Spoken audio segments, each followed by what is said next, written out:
जय हिंद मेरे डियर साथी, मैं आपका साथी विकास और आज हम देखने वाले हैं कक्षा 10 विषय विज्ञान। चैप्टर का नाम है जैव प्रक्रम।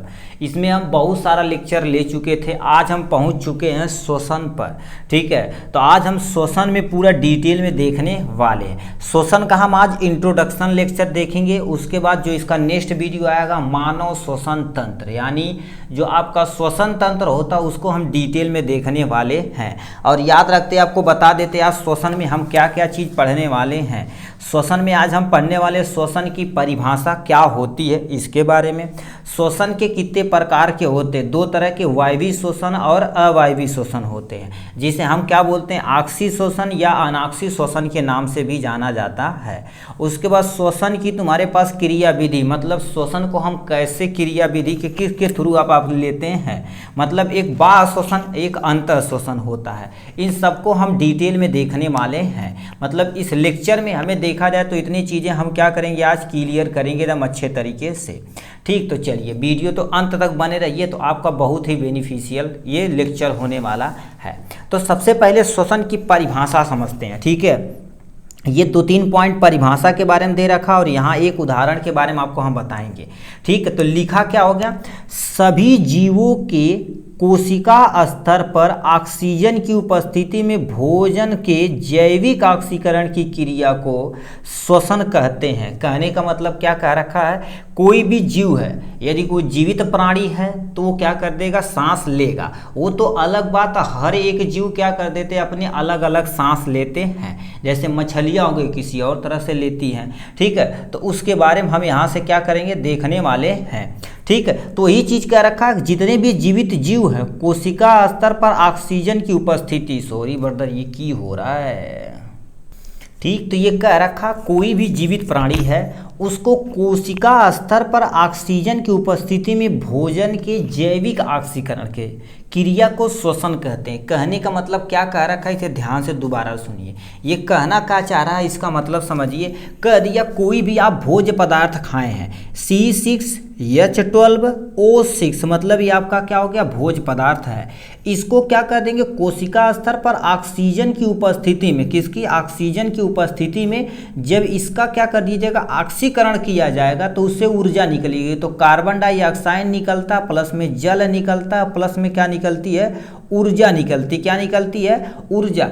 इसी पूरे प्रोसेस को हम क्या बोलते हैं भैया श्वसन बोलते हैं। क्या बोलते हैं श्वसन बोलते हैं। अब यही लिखा क्या, ये आपका क्या होगा किसी भी जीव के अंदर भोज्य पदार्थों का ऑक्सीजन की उपस्थिति में ऑक्सीकरण कहला, यानी ऑक्सीकरण करना, उससे ऊर्जा निर्मुक्त कहला, यानी करना ये क्या कहलाता है आपका श्वसन कहलाता है। आप तो समझ गए होंगे श्वसन की परिभाषा। आप लिखिए परिभाषा समझिए क्या, सभी जीवों में कोशिका स्तर पर, अब ये देखा जाए तो जो ग्लूकोज ब्रेक डाउन होता है कोशिका स्तर पर होता है।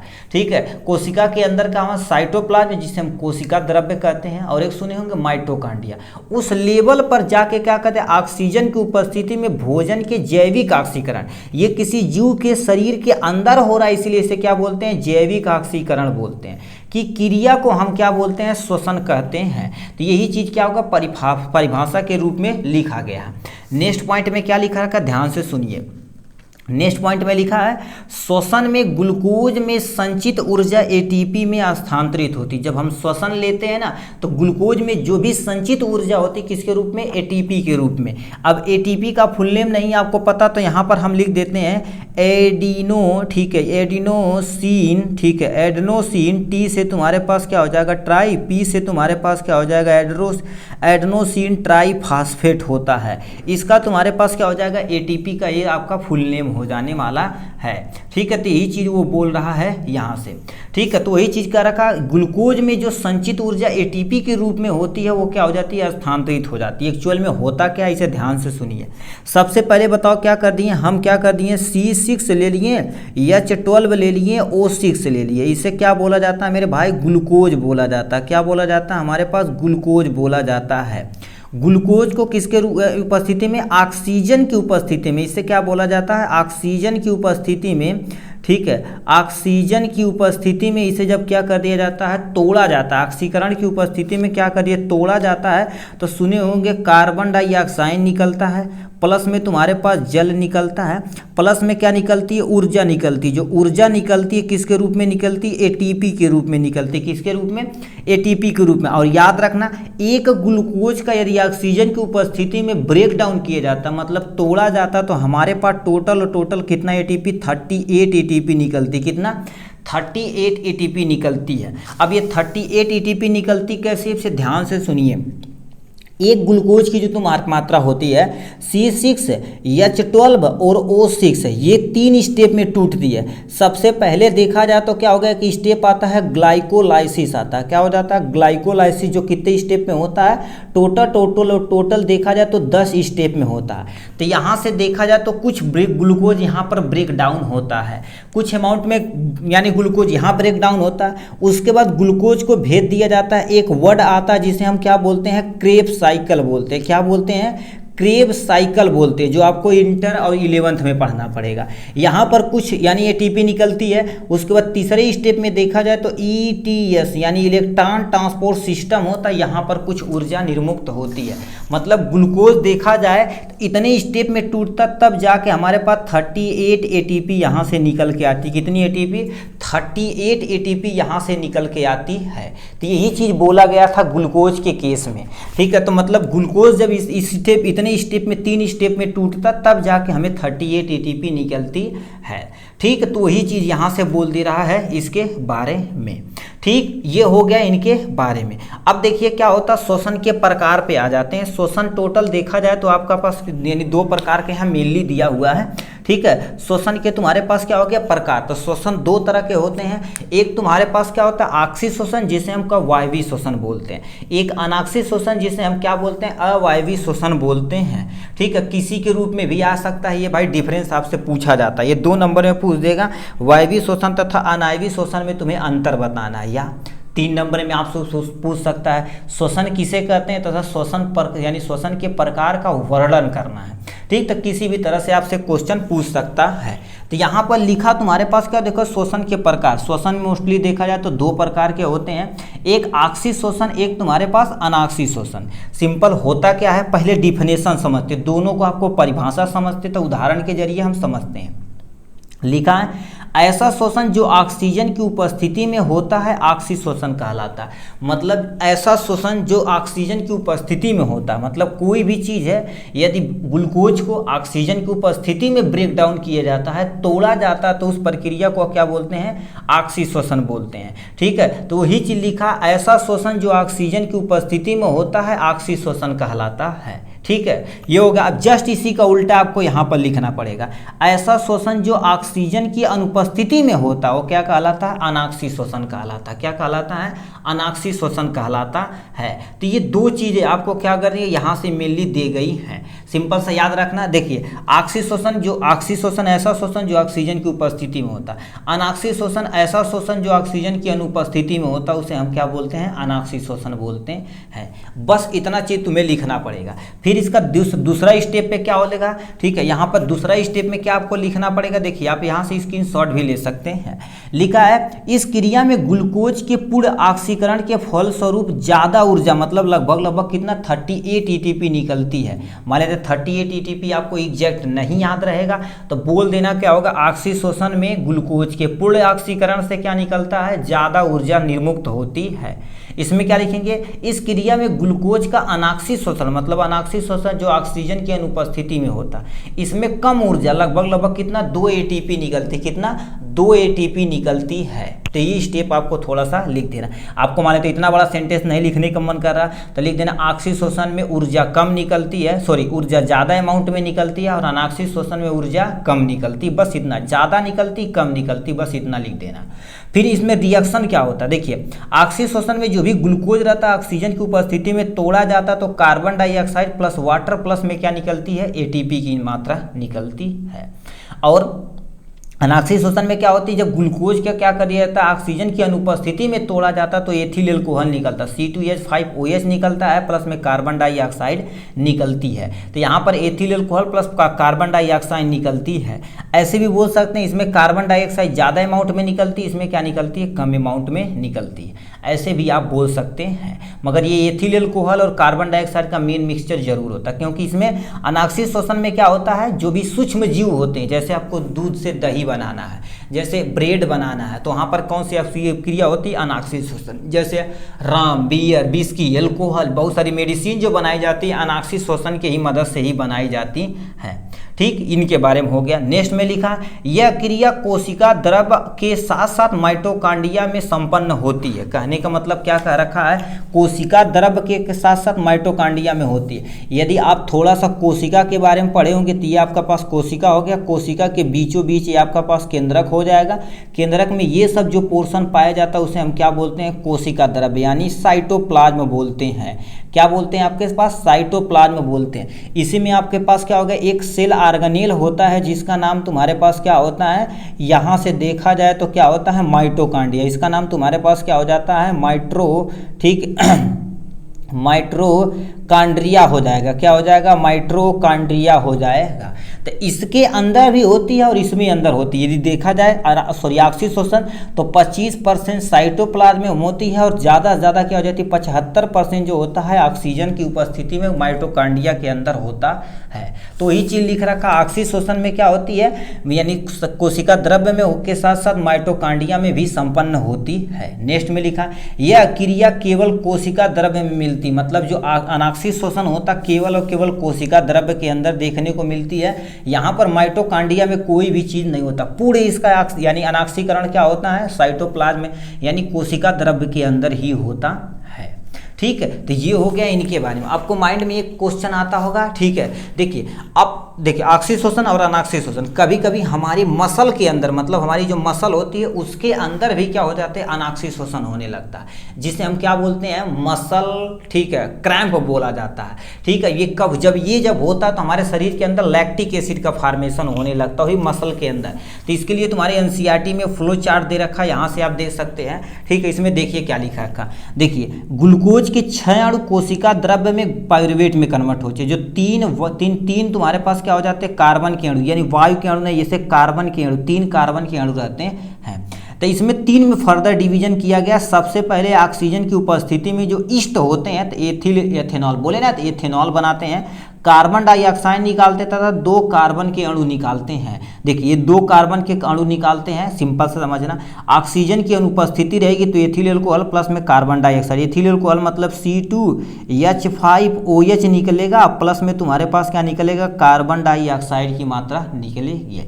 नेक्स्ट में लिखा, पाइरुवेट जो रहता है ऑक्सीजन की अनुपस्थिति में, देखिए अभाव में हमारी पेशी कोशिका के अंदर होता है। पेशी कोशिका के अंदर लैक्टिक एसिड प्लस ऊर्जा का निर्माण होता है। ये वे कब होता है, जब आप एक अच्छे में दौड़ने लगते हैं तो आपकी जो मसल होती है प्रॉपर अमाउंट में ऑक्सीजन नहीं पा पाती है, तो वहाँ पर क्या होता है, हमारी जो मसल होती है वो अनाक्सिक शोषण करने लगती है। जो अनाक्सिक शोषण के दौरान क्या होता है, लैक्टिक एसिड का फॉर्मेशन होने लगता है, जिससे हमारा मसल क्या होता है, दर्द करने लगता है।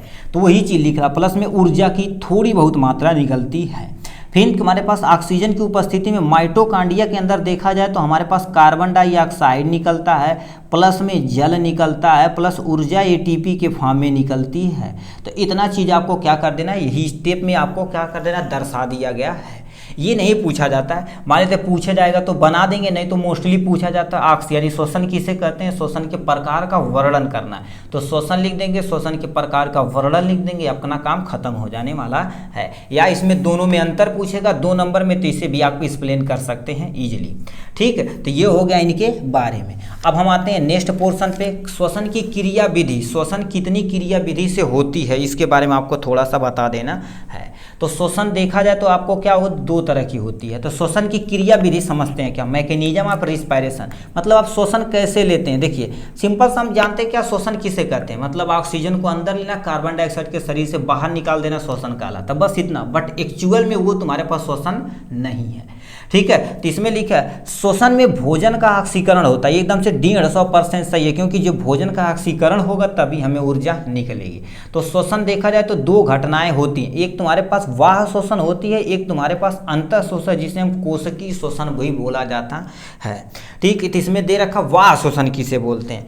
वाह श्वसन क्या होता है, वायुमंडल में ऑक्सीजन ग्रहण करके उसे कोशिकाओं तक पहुंचाना, इस क्रिया को वाह श्वसन बोलते हैं। सिंपल सा क्या कर देते हैं, देखिए होता क्या है, जैसे देखिए हमारे पास क्या होती है, ये हमारे पास नाक हो गई, नाक से क्या हो गई, ये हमारे पास क्या हो गई, ठीक है, ये हमारे पास विंड पाइप हो गई, जैसे श्वास नली बोलते हैं। यहाँ से हमारे पास क्या हो गया, ऐसे स्ट्रक्चर में यहाँ चला जाता है, फिर ऐसे कर देते हैं, फिर यहाँ से तुम्हारे पास क्या हो जाता है, ऐसे स्ट्रक्चर में यहाँ पर चला जाता है, इसे यहाँ कर देते हैं, दोनों यहाँ पर हो जाएगा। तो यहाँ पास क्या लंग्स हो गया, मतलब यहाँ से ऑक्सीजन को जाना और हमारे शरीर से क्या हो जाता है, यहाँ से देखो वही लिखा, देखो ऑक्सीजन को ग्रहण करके कोशिका तक जो पहुँचाया जाता तो उसे हम क्या बोलते हैं, वाह श्वसन बोलते हैं। क्या बोलते हैं, वाह श्वसन बोलते हैं। बस केवल पहुंचाने का काम करता है, वाह श्वसन बोलते हैं। ठीक, अब ये बताओ ऑक्सीजन यहाँ पर आएगा तो एक सुने होंगे कूपिका यानी अलबुला, अभी आगे पढ़े होंगे, नहीं सुने होंगे तो कोई टेंशन नहीं। ये क्या करेगी, हमारे यहाँ नस जाती है, नस में कोशिका होती, कोशिका के अंदर जब कोई प्रक्रिया होती तो उसे हम क्या बोलते हैं, अंतः श्वसन बोलते हैं। क्या बोलते हैं, अंतः श्वसन। अब ये कोशिका के अंदर हो रहा है इसलिए इसे क्या बोलते हैं, कोशिकीय श्वसन भी बोला जाता है। तो यही चीज लिखा क्या हो गया, देखिए वायुमंडल से ऑक्सीजन ग्रहण करके कोशिका तक पहुंचाना ही केवल क्या कहलाता है, बाह्य श्वसन कहलाता है। यह क्रिया कोशिका के बाहर होती है, यह जो क्रिया होती है कोशिका के अंदर नहीं होती, केवल और केवल कोशिका के बाहर होगी। ठीक, अब अंतः श्वसन क्या होता है, इसे भी ध्यान से सुनिए। अंतः श्वसन क्या होता है, अंतः या आंतरिक या कोशिकीय श्वसन के नाम से भी जाना जा सकता है। देखो कोशिका के अंदर ग्लूकोज के ऑक्सीकरण से जो ऊर्जा मुक्त होना और कार्बन डाइऑक्साइड बनना, इस क्रिया को आंतरिक श्वसन बोलते हैं। मतलब कोई भी ऑक्सीजन गया कोशिका के अंदर चला गया और कोशिका द्रव्य और माइटोकॉन्ड्रिया में वहां प्रक्रिया करके वो ऊर्जा को जब मुक्त कराता है तो उस प्रक्रिया को हम क्या बोलते हैं, कोशिकीय श्वसन या अंतः श्वसन या आंतरिक श्वसन के नाम से भी जाना जाता है। यह क्रिया कोशिका के अंदर होती है। ये क्रिया क्या होती है, कोशिका के अंदर। भी कहाँ कोई पूछेगा तो क्या बताएंगे, कोशिका द्रव्य और तुम्हारे पास माइटोकॉन्ड्रिया के अंदर होती है। ठीक है, तो माइटोकॉन्ड्रिया के अंदर होती है। तो इतना चीज़ें हमने पढ़ लिया। कभी आपके माइंड में आया होगा, देखिए ऑक्सीजन, हम कभी माइंड में आता है कि ऑक्सीजन जब हम लेते हैं बट हमारे शरीर से कार्बन डाइऑक्साइड क्यों निर्मुक्त होता है, तो ये कार्बन एक्चुअल में कौन देता है, तो ये हमारे कोशिका के अंदर सुने होंगे तुम्हारे पास माइटोकॉन्ड्रिया होती है, जहाँ पर क्या हो जाती है, ऊर्जा गृह बोला जाता है। क्या, ऊर्जा गृह। तो ऊर्जा गृह ही से क्यों बोला जाता है, क्योंकि यहीं पर हमारे पास क्या हो जाती है, अंतः श्वसन होती है कोशिका के अंदर। यहाँ पर ऑक्सीजन लिया जाता है और जो भी आप क्या खाएं, C6H12O6 यदि खाएं, ग्लूकोज खाएं हैं, इसे ब्रेक डाउन किया जाता है, इसे तोड़ा जाता है और इसे ऊर्जा निर्मुक्त कराई जाती है। ऊर्जा निर्मुक्त कराई जाती है तो ये हमारे सब प्रक्रिया किसके अंदर होती है, इसके अंदर होती है। किसके अंदर, माइटोकॉन्ड्रिया के अंदर होती है और यहीं से ऊर्जा मुक्त होती है, इसलिए इसे क्या बोला जाता है, कोशिका का power house of the cell बोला जाता है, जो आप 9th में भी थोड़ा सा कोशिका के अंदर थोड़ा सा पढ़े होंगे। ठीक है, तो ये हो गया इनके बारे में। ठीक है, तो यही चीज़ यहाँ से लिख रखे हैं, कोशिका के अंदर तथा कोशिका के बाहर होती है। एक नेक्स्ट पॉइंट में लिख रखा श्वासोच्छ्वास। इसे लास्ट में आप यदि श्वसन खत्म हो जाएगा ना तो श्वसन और श्वासोच्छ्वास में आप क्या करेंगे, अंतर भी थोड़ा सा पढ़ेंगे। ठीक है, तो केवल आप परिभाषा इसके बारे में थोड़ा सा याद रख लिए, श्वासोच्छ्वास एक्चुअल में होता क्या है, जिसे ब्रीथिंग भी बोलते हैं। ठीक है, तो ये लिखा, वायुमंडल की शुद्ध वायु को फेफड़े में पहुंचाना तथा अशुद्ध वायु यानी कार्बन डाइऑक्साइड को फेफड़े से बाहर निकालने की क्रिया को हम श्वासोच्छ्वास बोलते हैं। क्या बोलते हैं, श्वासोच्छ्वास बोला जाता है। मतलब जिसे इंग्लिश में देखा जाए तो ब्रीथिंग बोला जाता है। सिंपल सा क्या होता, देखिए मतलब यहाँ से ऑक्सीजन को लेना और हमारे शरीर से क्या हो जाता है, ठीक है, शरीर से कार्बन डाइऑक्साइड निकालने की जो प्रक्रिया होती है उसी को हम क्या बोलते हैं, एक्चुअल में ब्रीथिंग बोली जाती है। एक्चुअल में क्या हो जाता है, इसी को हम ब्रीथिंग बोलते हैं। बस इतना चीज़ें आपका हो गया। अब ये सर कहेंगे डिटेल में क्यों नहीं पढ़ा रहे हैं, अभी ये लास्ट में आप समझ जाएंगे, क्योंकि अभी हम बोलेंगे कोशिका के स्तर पर जाएगी, अलबुलाई, ये सब तो आप समझ ही नहीं पाएंगे। आप थोड़ा सा श्वसन तंत्र यदि पढ़ लेंगे, उसके बाद डिफरेंस हम करेंगे, अंतर, यानी श्वसन और श्वासोच्छ्वास में आपको क्या कर देंगे, अंतर पूरा डिटेल में बता देंगे। इसके बाद आपका जो नेक्स्ट वीडियो आएगा इसी पे ही आएगा। देखिए आपका श्वसन तंत्र पे एकदम से डिटेल में हम आपको बताएंगे, विथ डायग्राम वगैरह सब कुछ डिटेल में। ठीक, चलिए आज के लिए बस इतना ही, फिर मिलेंगे नेक्स्ट वीडियो में नेक्स्ट टॉपिक के साथ। तब तक के लिए bye bye and take care.